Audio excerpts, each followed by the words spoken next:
내게 부르짖는 자가 하나도 없더라. 이제 호세아 선지자가 그 당시 북이스라엘의 역사적인 그 배경 속에, 환경 속에 하나님에 대한 마음을 갖고 탄식하는 그러한 모습입니다. 그들의 정치 현실은 굉장히 어두웠습니다.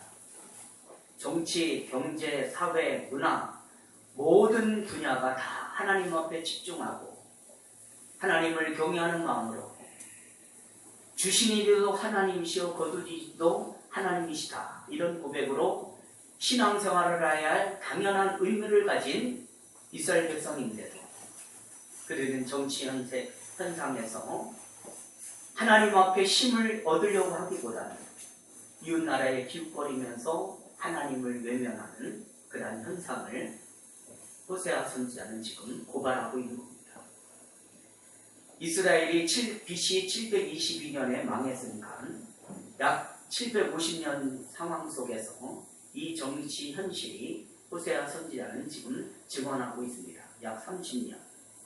얼마나 정치가 혼란한지 6 왕들의 행적을 살펴보면 이스라엘의 역대 왕들은 다 악했습니다.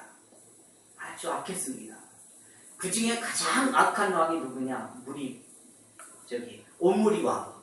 그리고 그 아들이 아합. 알죠? 아합 왕이 누군지. 그래서 그 역대 지략에 보면은 극악한 왕이다, 이렇게 말합니다. 이스라엘의 역대 왕들은 다 악했습니다. 그 중에 오므리나 아합 왕은 극히 악했다.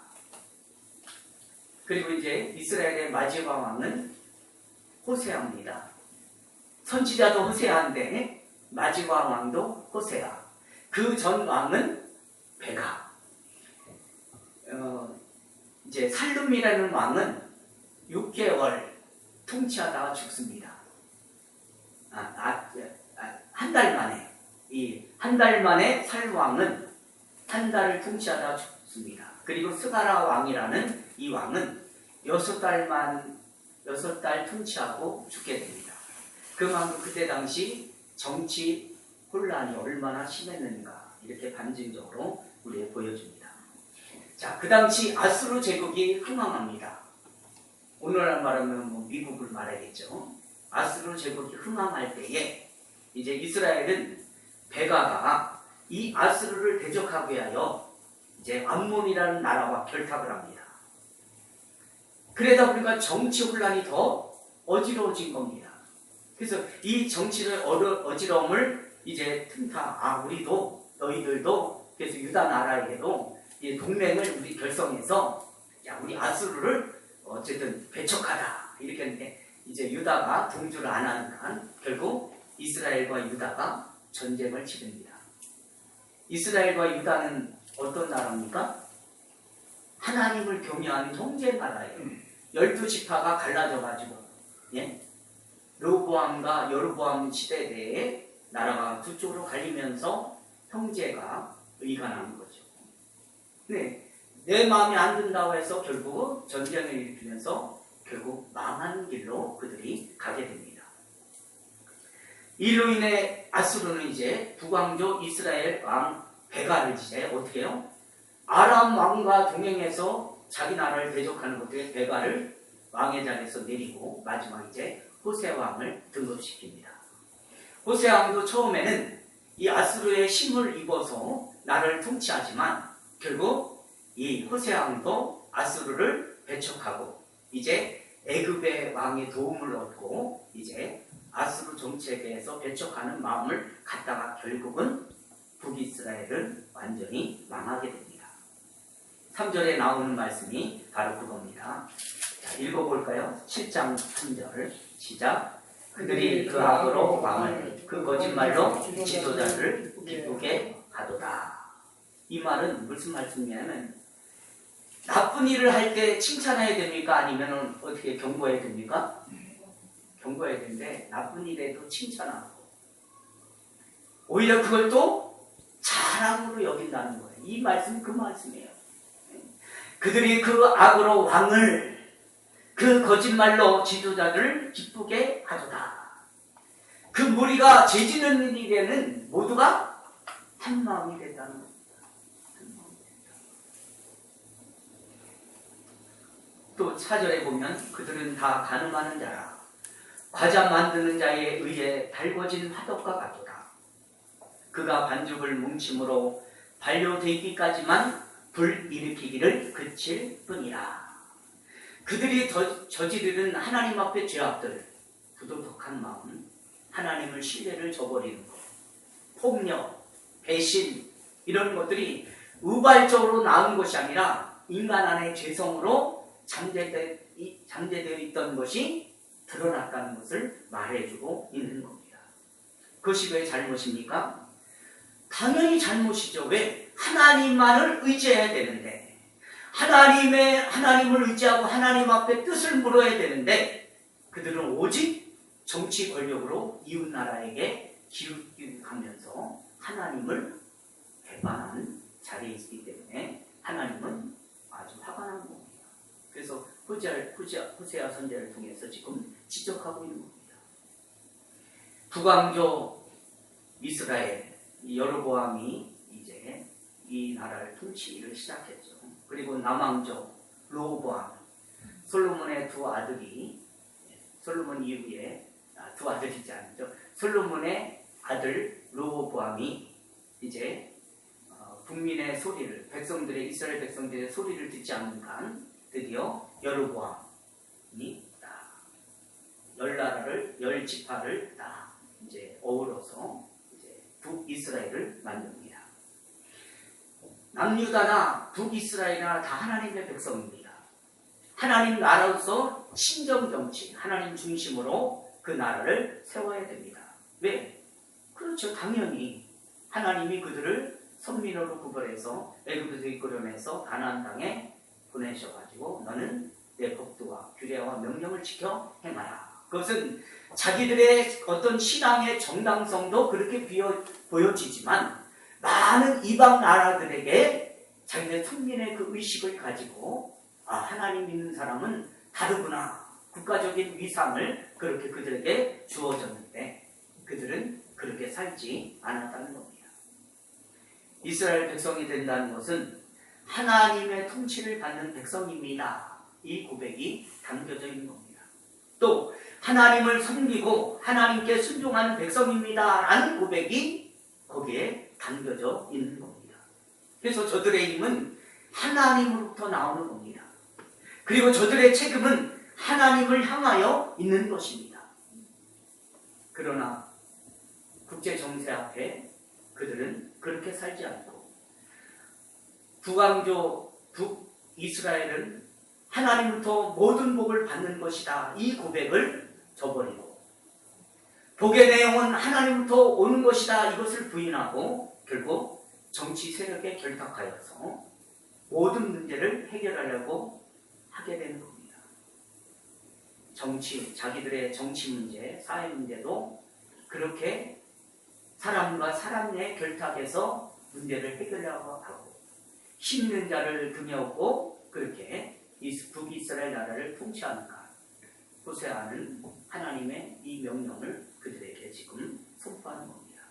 6절 7절을 같이 읽어봅니다. 6절 7절 시작. 그들이 가까울 때에 그들의 마음은 간과하여 화덕 같으니 그들의 눈은 밤새도록 자고 아침에 피우는 불꽃 같도다. 그들이 다 화덕같이 뜨거워져서 그 재판장들을 삼키며 그들의 마음들은 다 엎드러지지 않으며 그들 중에 내게 부르짖는 자가 하나도 없도다. 내게 부르짖는 자가 하나도 없도다. 이 말씀의 제목이 여기에서 나온 겁니다. 에브라임 북왕조를 다르게 칭하는 그런 말입니다. 저들은 뒤집지 않은 전병 같다. 전병. 우리 지금 말하는 부침개예요. 부침개를 붙이고 있는데 뒤집어야 되는데 뒤집지 않는 거예요. 그러니까 결국 못 먹죠. 그걸 뭐예요? 종교적인 위선과 그리고 세속성에 대한 폭로를 그렇게 비유적으로 지금 폭로하고 있는 겁니다. 한쪽에는 타고 한쪽은 익지 않는 설익은 전병, 종교적인 위선을 세속적인 것을 폭로하고 있는 겁니다. 하나님을 마땅히 의지하고 하나님을 마땅히 신뢰해야 되는데 오히려 세상 권력에 심취하는 모습을 비유적으로 표현하는 겁니다. 9절도 그렇죠. 이방인들이 그의 힘을 삼켰으나 알지 못하고. 아니 지금 아수르가 이스라엘을 지금 삼키고 있는데 느끼지 못하고 있다는 거예요. 그래서 백발이 무성할지로 그들은 알지 못한다. 그리고 11절 보면은 에브라임은 어리석은 비둘기같이 지혜가 없어서 애굽을 향하여 부르짖으며 아수르로 가는 거예요. 이게 무슨 말이에요? 결국 아수르에게 멸망당해서 포로로 지금 끌려가고 있는데 지혜가 없는 거예요. 왜 우리가 이렇게 망했는가 돌아보는 좋은 기회를 가져야 되는데, 그래서 시편 기자는 고난은 내게 유익이다. 요셉은 감옥에 가서 그 고난을 통해서 알으면서 하나님의 법을 깨닫는 겁니다. 여러분, 우리는 하나님이 우리에게 고난을 줄 때, 어떤 아픔을 주고 환난을 줄 때, 어려움을 줄 때, 우리는 그 깨닫는 은혜의 자리에 가기를 우리도 망설여지고 있지 않는가. 그리고 왜 하면서 하나님 앞에 오히려 내가 이 정도 신앙생활 하는데 왜 하나님 나에게 이렇게만 대화합니까? 이런 아우성을 치고 있지 않는가.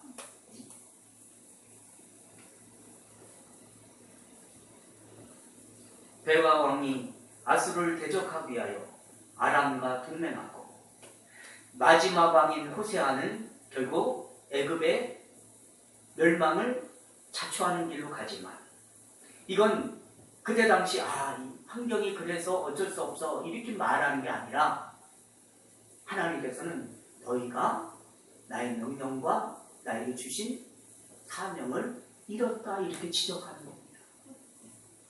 근데 그들은 환경을 탓하고, 누구처럼요? 우리도 그렇잖아요.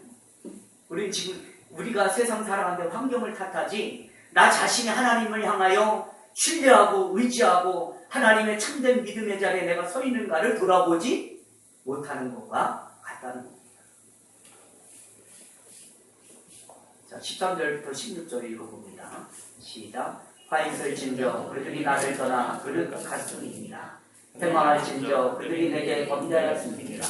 내가 그들을 건져주려 하나 그들이 나를 거스려 거치지 말라고 성심으로 나를 부르지 아니하였으며 오직 침상에서 슬피 부르짖으며 곡식과 새 포도주로 말미암아 모이며 나를 거역하는도다. 내가 그들을 팔을 연습시켜 힘있게 하였으나 그들은 내게 대하여 악을 꾀하는도다. 그들은 돌아오나 높으신 자에게로 돌아오지 아니하니 속이는 말과 같으며 그들의 지도자들은 그들의 혀에 거짓말로 말미암아 가려 끊어지니 이것이 애굽 땅에서 머리가 되리라. 아멘. 이스라엘 백성들이 그들이 바라는 평화, 안정, 그리고 참된 기쁨, 행복, 이런 모든 것들은 결국 하나님 앞에 나아가지 않았다는 겁니다. 하나님 앞에 나아가면 그런 문제들은 어떻게 보면은 뛰어넘게 되는 거죠. 행복만이 전부가 아니구나를 뛰어넘는 거죠. 고난이 전부가 아니구나를 뛰어넘게 되는데, 하나님 앞에 나가지 않으니까 행복도 진짜 행복으로 느끼지 못하고 고난을 오히려 불평하고 불만을 갖게 되는 겁니다. 그러다 보니까 자신을 속이고 또 속이고 또 속이는 거예요. 자신을 속이다 보니까 만나는 모든 관계 속에서의 속임도 너무 떳떳한 거죠. 그 시대의 상황입니다. 아마 오늘날 한국 사회의 모습이 그렇지 않은가. 어느 누구든 쓴소리에, 아픔의 소리에 귀 기울이지 않고 오직 이기적으로 자기 욕망과 욕심 속에 살아가는 이질적인 사회를 지금 우리는 보고 있는 겁니다. 그저 월급만 받으면 되고, 경찰관들이 자기들이 하는 일이 월급만 받으면 되지 뭐 어떤 문제 앞에 그저 그냥 방관하는 거예요. 그러면서 최선을 다한다는 거죠. 상식도 없고 이해도 없고 질서도 없고 나이가 많든 적든 문제가 안 되는 거예요. 그냥 자기는 자기 자리에서 그냥. 이게 우리의 사회의 현실이 아닌가. 서로 속이는 거예요. 서로. 14절 보면은 성심으로 나를 부르지 아니하였으며 오직 침상에서 슬피 부르짖으며 곡식과 새 포도주로 말미암아 나를 모이며 나를 거역하는도다.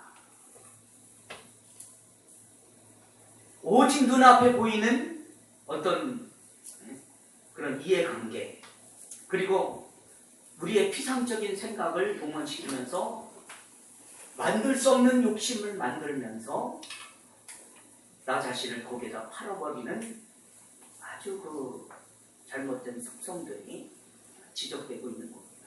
그러니까 결국 하나님 앞에 고정을 두고 결국 멸망하는 자리에 가게 되는 겁니다. 왜 그런가? 이스라엘이나 남유다 왜 그런가? 그러면 간단한 문제는요. 간단해. 신정 국가는 뭡니까? 하나님을 경외하는 나라입니다.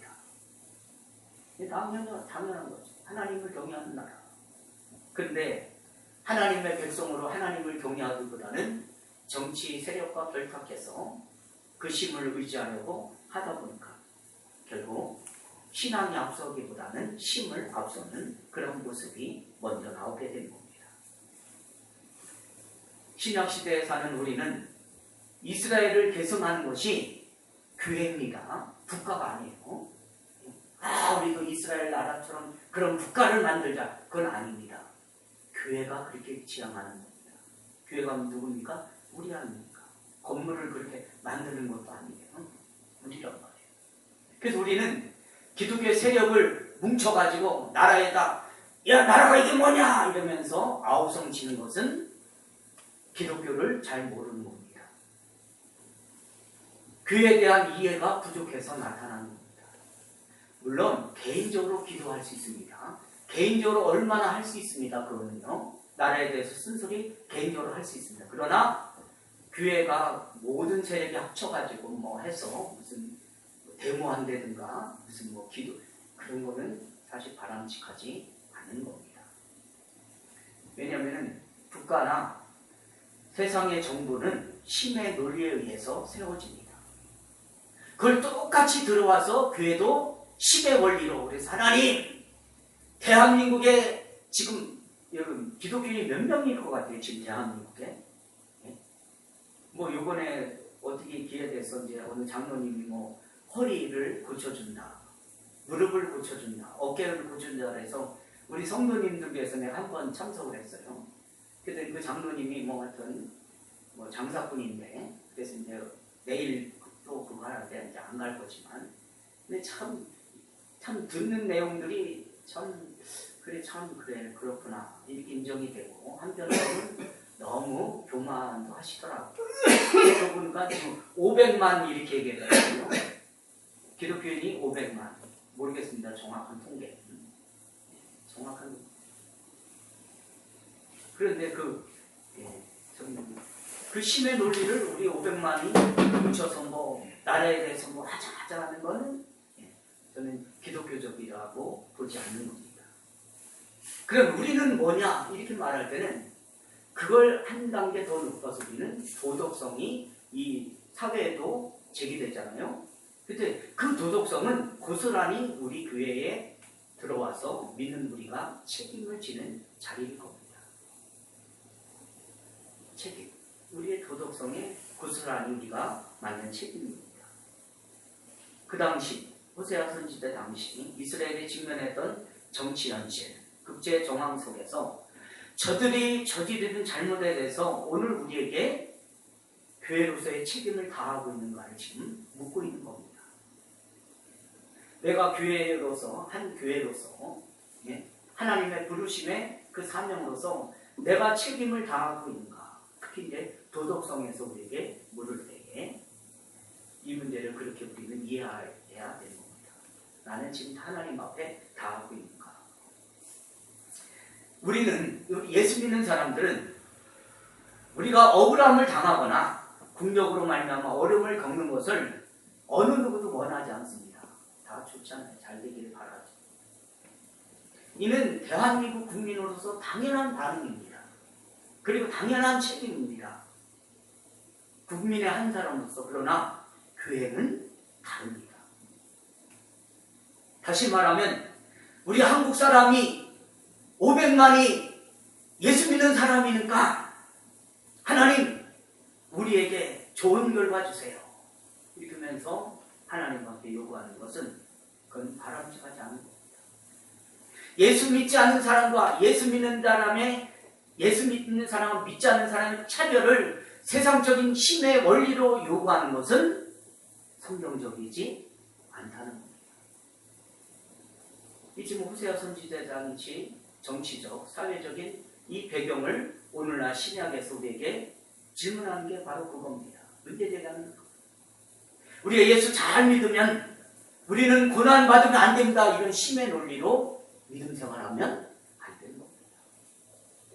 예수 믿는 사람만은 하나님 특별해야 됩니다 하면서 그런 어떤 힘의 세력을 가지고 하나님 앞에 또 세상 앞에 대항하는 것은 그 자체가 기독교를 잘 모르는 겁니다.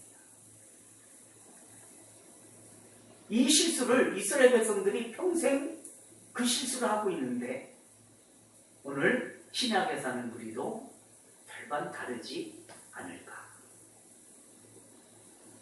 자기들의 당사자만 문제가 아니라 너희는 선민으로서 이방 나라에게 보여줄 하나님의 하나님 되심의 백성들의 실력을 보여줘야 되는데 아마 우리 식으로 말하면 이 안에 예배드릴 때는 하나님에 대한 신뢰와 그 능력이 고스란히 드러납니다. 그죠? 네. 이제 예배 끝나고 문 밖에 나가 이제 삶의 일터에서 직장에서 사업장에서 학교에서 정말 그렇게 하나님 백성으로 살아가고 있는가 이렇게 묻는 겁니다. 그래야 할 때에 이득이 될 때는 유익이 될 때는 백성이죠. 하나님 백성 손해보고 힘들고 어려우면 또 하나님 백성 안 하겠다. 그죠? 이게 여기서만 일어나는 문제로 끝나면은 결국 우린 신앙생활을 제대로 하지 못한다. 이렇게 볼 수 있는 겁니다. 잘못된 선민의식. 그래서 결과가 지금 호세아 선지자가 이렇게 아주 하나님의 말씀을 가지고 경고하는 겁니다. 하나님을 정치적인 힘으로만 이용하려고 했지. 하나님을 정말 그 부르심의 뜻에 승복하며 순종하는 자리에 나가지는 않았다는 겁니다. 그래서 결국 그들이 실패했다는 겁니다. 이 말씀을 빗대어 우리는 혹시 늘 이런 반복하는 현실이 아닌가, 이런 실수를 하는 현실이 아닌가. 여러분, 보이는 외부적인 어려움만 신앙생활하는데 어려움이 있는 게 아닙니다. 내 손에 주어진 보여지는 어떤 좋은 결과 때문에 신앙생활 하기도 굉장히 어렵습니다. 다시 말하면 고난 통해서만 어려움을 당하는 것이 아니라 행복을 통해서도 어려움을 우리는 깨달아야 되는데 전혀 그 의식이 없는 겁니다. 여러분, 예를 들어서 여러분 돈 많은 게 여러분 행복할 것 같아요? 남들보다 건강한 것이 행복할 것 같아요? 일시적인 행복은 있을 수 있습니다. 그러나 그 행복으로 영원하지는 않는 겁니다. 그래서 영원하지 않는 행복을, 일시적인 행복을 우리의 믿음의 방편으로, 결과로 하나님 앞에 요구한다면 우리는 지금 잘못 가고 있다는 겁니다. 일시적인 걸 가지고 우리의 믿음의 어떤 표상이다, 표지다 이렇게 생각한다면 순간은 맞을지 몰라요. 그러나 하나님의 기준은 아닌 겁니다. 하나님의 기준은 아니라는 겁니다.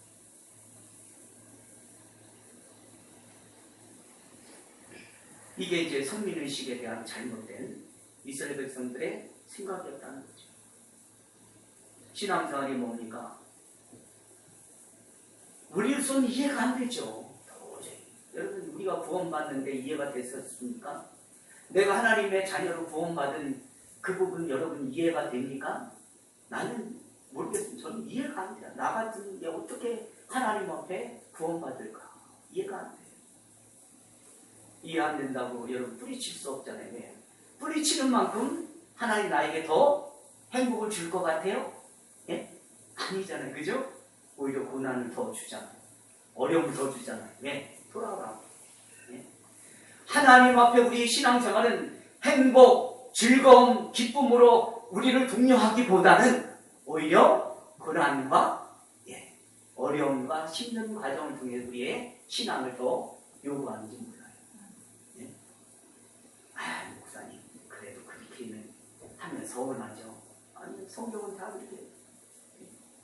다니엘의 세 친구가 왕의 그 진수 앞에, 예? 그 우상 제사한 그 음식 앞에 어떻게 했어요? 왕이여, 그리 아니하실지라도, 예? 내가 이 풀무불에 내가 내 목숨이 다 죽어 갈지라도 난 하나님 앞에 그 명령을 준행하겠습니다. 먹지 않겠다는 거죠. 이방의 그 신에 절하지 않겠다는 겁니다. 결과가 어떻게 됐습니까? 아, 그 결과가 그런가? 우리도 그럼 예수 잘 믿으면 그 결과 없겠지. 예, 없습니다. 그게 마지막으로요, 하나님 나라 같습니다. 하나님 나라. 그래서 구약은 그 예를 우리에게 신약에 그런 영적인 의미로 적용하는 것이지, 육적으로 나도 믿음으로 독사 물어봐라 하면 독사 부럽어요. 여러분, 우린 죽어요. 영적인 차원에서 우리가 이해 못하면 다 육적으로 욕망과 정욕 속에 살아갈 수밖에 없는 우리의 모습이 아닙니까? 에스더의 신앙으로 말한다면 죽으면 어떻게 해? 죽으리라. 죽으면 죽으리라. 네? 어떤 어려움이 있어도, 어떤 힘든 과정이 있어도, 어떤 고난이 있어도 믿음으로 가야 할 길이면 어떻게 됩니까? 네. 가야 되죠. 네. 내 이해 타산으로 도저히 이해가 안 되고 내 결심과 각오로는 너무 미약하지만 하나님이 말씀하시면 그 길을 가야 되는 겁니다. 그게 선민의식이 가지는 정체성이죠. 다시 말하면 하나님 백성으로 마땅히 가져야 할 신분이죠. 사명인 거죠.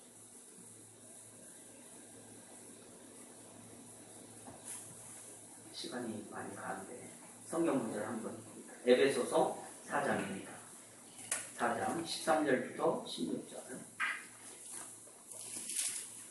13절부터 16절. 신약성경 314페이지 에베소서 4장 13절부터 16절까지 같이 읽습니다. 우리가 다 하나님의 아들을 믿는 것과 아는 일에 하나가 되어 온전한 사람을 이루어 그리스도의 장성한 분량이 충만할 때까지 이르리니, 이는 우리가 이제부터 어린아이가 되지 아니하여 사람의 속임수와 간사한 유혹에 빠져 온갖 교훈의 풍조에 밀려 요동하지 않다려 합니다. 오직 사랑 안에서 참된 것을 하여 문사의 그에까지 자랄지라.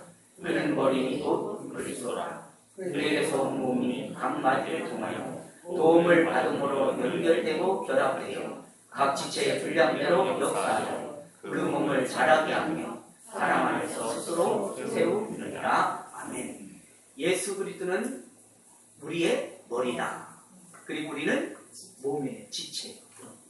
몸이라. 어떤 사람은 오른팔, 어떤 사람은 왼팔, 어떤 사람은 오른다리, 왼쪽 다리, 어떤 사람은 눈, 어떤 사람은 귀, 어떤 사람은 손가락, 이렇게 지체입니다. 그게 그리스도인으로서 하나님 자녀로서 가진 정체성입니다. 우리가 지금 아직 비록 세상에 살고 있지만 하나님의 통치 아래 있는 하나님의 백성이라는 겁니다. 우리는 늘 우리의 환경과 조건에 보이지 않는 세력 속에, 보이는 법칙 속에 우리는 늘 도전을 받고 있습니다. 그죠? 예전에는 그것이 윤리였다면, 예전에 그것이 명분이었다면 오늘날 이르자 그게 심의 논리로 바뀝니다. 그 심의 논리가 때로는 무력이었습니다. 그리고 때로는 지식이었습니다. 지금은 뭔지 아십니까? 돈입니다. 돈만 있으면 다 되는 세상. 4차 산업혁명으로 지금 치닫고 있는 게 뭐예요? 돈이에요. 돈 전쟁. 누가 많이 돈 가느냐. 돈 많이 가진 사람은 무병장수한다. 저는 그렇게 생각해요. 돈 많이 가진 사람은 운동하면서 약 먹으면서 건강 유지하지만 돈 없는 사람은 운동으로만 유지합니다. 제 개인적인 생각입니다. 지금은 돈이 지배하는 세상입니다. 물론 그게 다 잘못이다 이렇게 말하잖아요. 그죠? 하나님 우리에게 지혜 주셔서 돈을 화폐를 만들어서 우리가 통용하잖아요. 그죠? 얼마나 좋게 통용합니까? 그죠? 근데 좋지 않게 통용하는 게 더 많잖아요. 그죠? 먹고 마시고 있는 데조차도 거룩하게 쓰기보다는 부정적으로 쓰는 데가 더 많을 수 있는 겁니다. 건강도 그렇죠. 지혜도 그렇죠. 똑똑함도 그렇죠. 여러분 변호사가 됐으면 적어도 세상 사람의 변호사는 돈의 원리로 갈 수밖에 없죠. 그죠? 그러나 믿는 사람의 변호사는 돈의 지배의 변호사로 가면 안 됩니다. 그러면 안 되는 누가 그렇게 가겠어. 그죠? 돈 벌려고 변호사 라이센스 따가지고 그게 가는 여러분 그게 다 좋다 해. 목사들은 어떻습니까? 목사도 돈 앞에 가면 안 되죠. 그죠? 근데 참 이게 어렵더라고요. 보이는 돈 앞에 결국 힘을 발휘 못하더라고요. 믿음도 발휘가 안 돼요. 그죠? 근데 우리는 그 길을 가야 됩니다.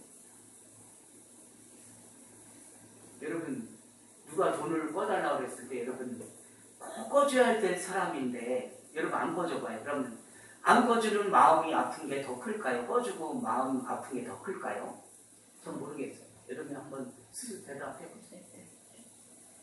꺼주고 아픈 것보다 안 꺼주고 아픈 게 여러분 더 클지 몰라요. 나는 그렇게 생각합니다. 그래서 참 믿는 게 참 쉽지는 않아요. 믿음 생활이 참 어렵습니다. 하나님 없는 세상. 결국 하나님 없는 세상은 뭐예요? 생명을 소중하게 여기잖아요. 진리도 왜곡합니다. 진리가 없는 게 아니고 왜곡해버려요. 지금 시대가 그렇지 않습니까? 의로움을 만들어낼 수 없는데 자기들의 실력으로 이게 의롭다 이렇게 말하는 시대가 지금 시대가 아닌가. 그러니까 결과는 남을 죽이고 나만 사는 그런 세상으로 지금 치닫고 있는 겁니다. 참 무섭죠. 기독교인이 되는 것이 무엇인가 한번 우리는 돌아봐야 됩니다. 내세 이 세상을 도피하고 우리 산으로 가자. 그게 아닌 거예요. 그게 아닙니다. 또 반면에 하나님 이름 많이 불러서 내가 원하는 소원 이루는 것이 기독교냐? 그것도 아니란 말이에요. 또 하나 정치가 어려우니까 하나님 우리 모아서 기도해서 하나님 이름 끌어들여서 정치가 평탄하고 평화롭게 가는 것이냐? 그것도 아닙니다. 우리는 영원한 나라, 영원한 통치, 진정한 하나님의 은혜의 나라를 바라보면서 가는 것이 우리의 신앙의 자리인 겁니다. 진정한 그 해답을 우리가 알고 있다면 세상에서 어떤 어려움과 어떤 희생과 어떤 고통이 있어도 포기하지 않고 가는 우리의 믿음의 길이 되어져야 되는 겁니다. 이건 피할 수 없는 우리의 현실입니다. 외면할 수 없는 우리에게 주어진 날마다 현실이 아닙니까? 그렇죠. 저는 개인적으로 그래요. 아니, 못 어렵죠. 우리나라가 억울한 일 당하는 거 못 보죠. 그죠? 또 윗사람이 억울한 일 당하면 못 보잖아요. 그죠? 예전에는 어른들이 그죠? 하면은 다 그냥 눈치 살펴보고 이렇게 하고 그냥 뭐 어른들이 앞에 가는데 어른들을 추월해서 가지 않았어요. 어른이 앞에 오면은 딱 옆에서 딱 이렇게 섰다가 이렇게 인사하면 어른이 가고 난 다음에 갔습니다. 네? 그러지 않아요? 그러지 않았습니까? 그랬어요. 그런 거예요. 요즘 어때요? 할아버지 오면은 나는 탁 그러시면 노인네 눈도 없어? 이런 시대.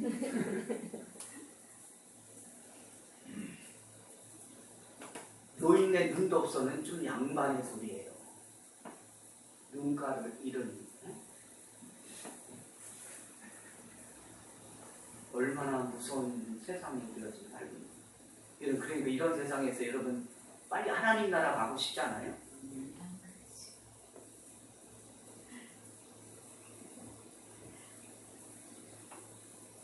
이 나라와 이 민족과 현실을 위하여 우리는 당연히 기도해야 됩니다.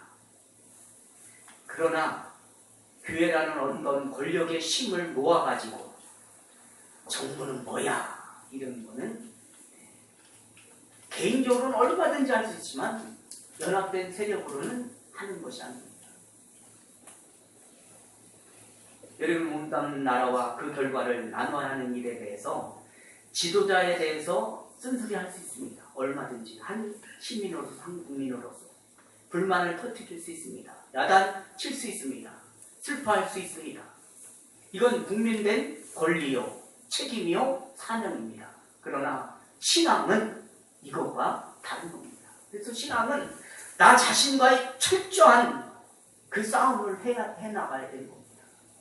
목사는 목사로서, 장로는 장로로서 이걸 행하지 못하면 뭐든지 다 타협하고 내 유익과 이익을 따라가는 자리에 갈 수밖에 없는 거예요. 여러분, 여자분이 없다고 남자들이 결혼할 대상이 없다고 이제 남자라도 아내를 얻자 이렇게 하고 결혼할 수 있습니까? 재밌는 얘기 하나 해드릴게요. 김영석 목사님을 제가 만났습니다.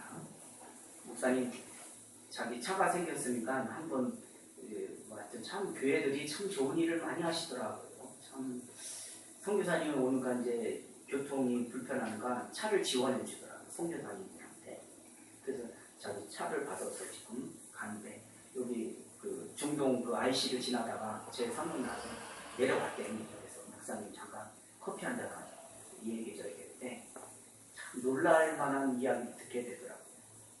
우리 한인 목사님이 독일에 가서 한인 목회를 하는데 자기가 사는 집 2층에 루터교회 목사님이 계시더래요. 이게 목사는 목사깃도 왠지 또 그렇잖아요. 우리가 지나가다가 예수 믿는 사람이 왠지 뭐 하나라도 더 주고 싶고 사탕이라 하나 더 주고 싶은 게 그 인지상정 아니에요? 그래서 그래서 인사를 하러 갔대요. 한인 목사님이 루터 목사님한테. 목사님 저도 한국에 목회자라고 그래서 한인교회 목사 하고 있다고 반갑다고. 루터 목사님이 그럼 우리 아내도 소개해 주겠다고 아내를 불렀대요. 누가 나온지 아세요? 힌트를 다 드렸는데 남자가 오더래요. 루터교회 목사님이 자기 아내를 소개해 주다고 아내를 불러. 여보 여기 저 한국에 오신 목사님 있어. 여보 나와 인사해. 그러니까 네 알았어요 여보 이렇게 여성 목소리를 내야 되는데 여보 알았어 하고 남자가 나왔더니 이 목사님 남편입니다. 아내입니다. 그래서 남자가 악수하더래요. 동성 연애자죠. 동성으로 결혼한 그런 아무렇지도 않은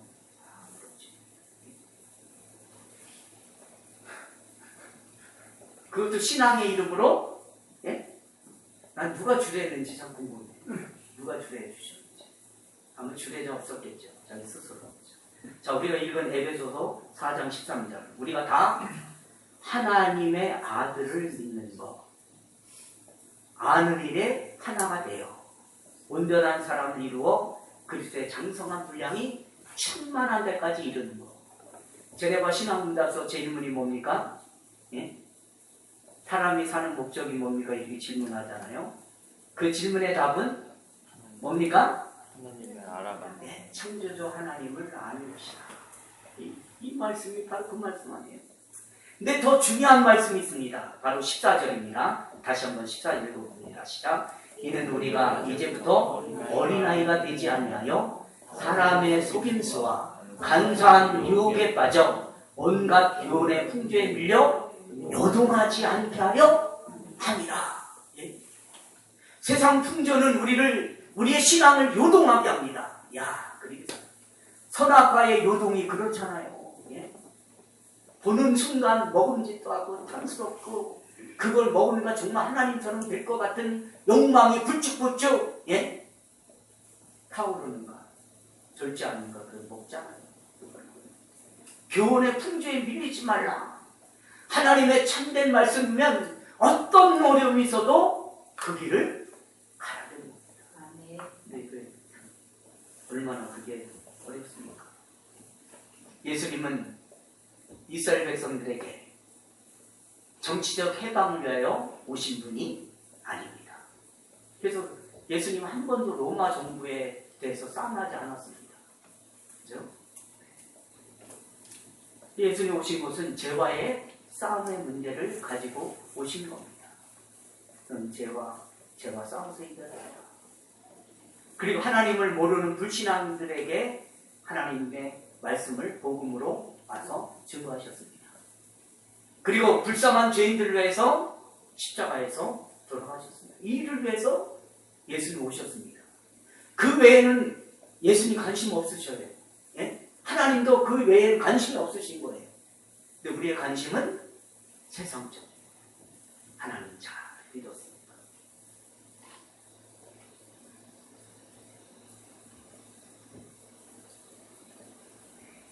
그러니까 예수님이 이 땅에 우리의 죄 문제로 돌아가신 것에 대해서 전혀 관심도 없고 이해도 못하니까 이사야 선지자 53장은 그렇게 말하잖아요. 다음 주에 이제 제가 또 성찬할 때마다 늘 여러분에게 읽어드리는 말씀인데 흠모할 만한 것이 아무것도 없는 그분이 그리고 모든 사람들이 다 한결같이 저 사람 죄 때문에 죽는구나 이렇게 치부해버리는 거예요. 그 문제가 내 문제인데 내 문제는 싹 빼버리고 당신의 문제로만 넘겨버립니다. 예수님이 죄 때문에 죽어가는구나 이렇게 생각합니다. 우리의 현실 속에 있는 현실은 엄연한 사실입니다. 이 죄 문제. 이 죄 문제를 가지고 늘 우리가 살아갈 때 늘 행복하다 이렇게만 나오지 않잖아요. 행복이죠, 그죠? 죄 문제 해결했으면 행복이지만 진짜 행복으로 치닫습니까? 냉철하게 생각해보면 하나님 앞에 늘 숭고한 자리가 아닙니까? 나를 돌아보는 자리.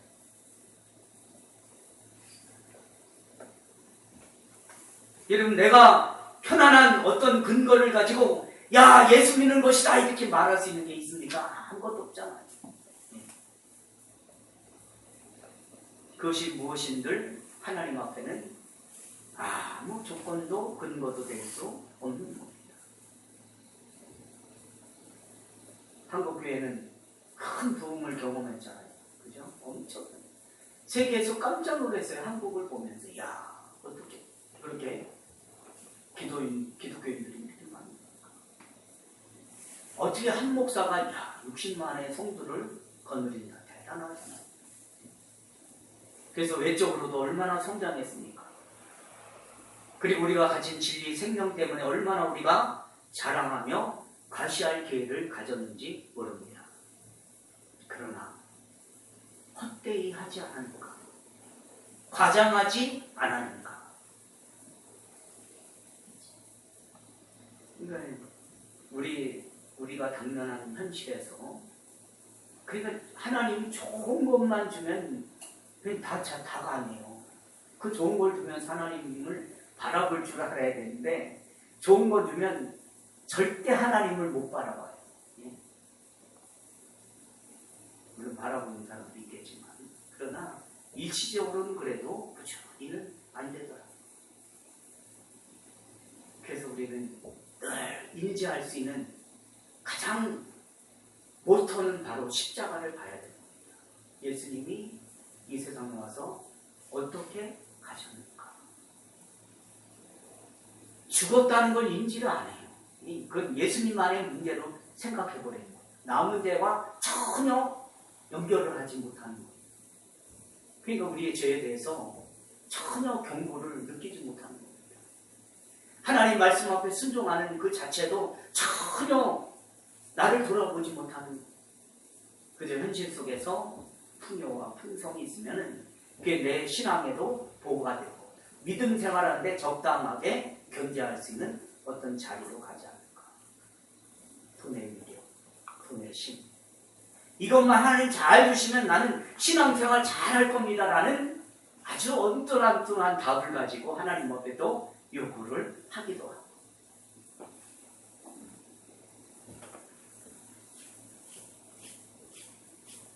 우리에게는 좋은 조건도 없습니다. 반면에 나쁜 조건도 없는 겁니다. 좋은 조건이든 나쁜 조건이든 하나님께서는 우리를 신앙의 자리로 이끌어가는 과정에 있을 뿐이지 우리가 생각하는 이것이 옳다, 이것이 나쁘다 이렇게 말한다는 것은 대단히 조심스러운 겁니다. 그래서 우리 신앙은 전천후가 되어야 돼요. 봄에 신앙이 있고 여름에 신앙이 있고 그 다음에 가을에 신앙이 있고 그 다음에 겨울에 신앙이 있고 하나님 난 가을만 좋으니까 가을만 주세요 이렇게 말하면 하나님의 세 가지 계절의 풍성함을 우리는 거부하는 거예요. 이게 얼마나 우리가 참 하나님을 믿노라 하면서도 얼마나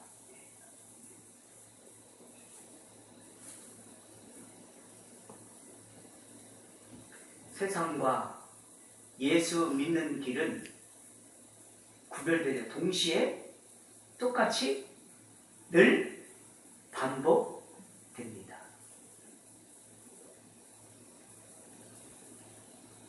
그런데 우리는 동시에 똑같이 일어나는 길인데 하나님 세상 것도 좋은 걸 주시고 하나님 나라도 주시고 해서 두 길을 다 쫓아갈 수 없다요. 안 된다는 거. 근데 우리는 하나님보다 더 믿음이 좋아서 하나님 같은 어떤 그런 격을 가지고 우리 그 길을 찾고 있는지 모릅니다.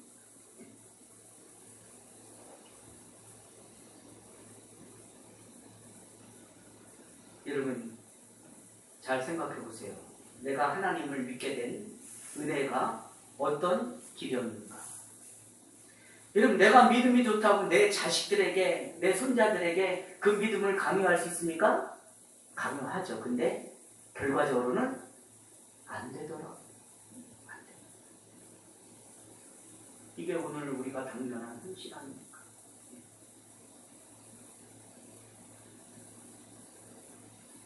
안 되더라고요.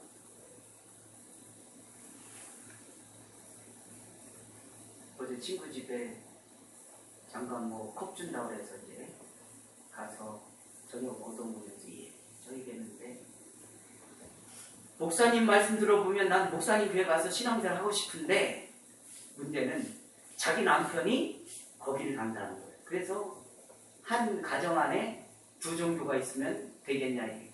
두 종교는 아니 한 종교죠 사실은. 근데 잘못된 걸로 가기 때문에 의미가 있잖아 말이 참. 그래서 그 말하는데 더 이상 말할 근거가 없더라고요.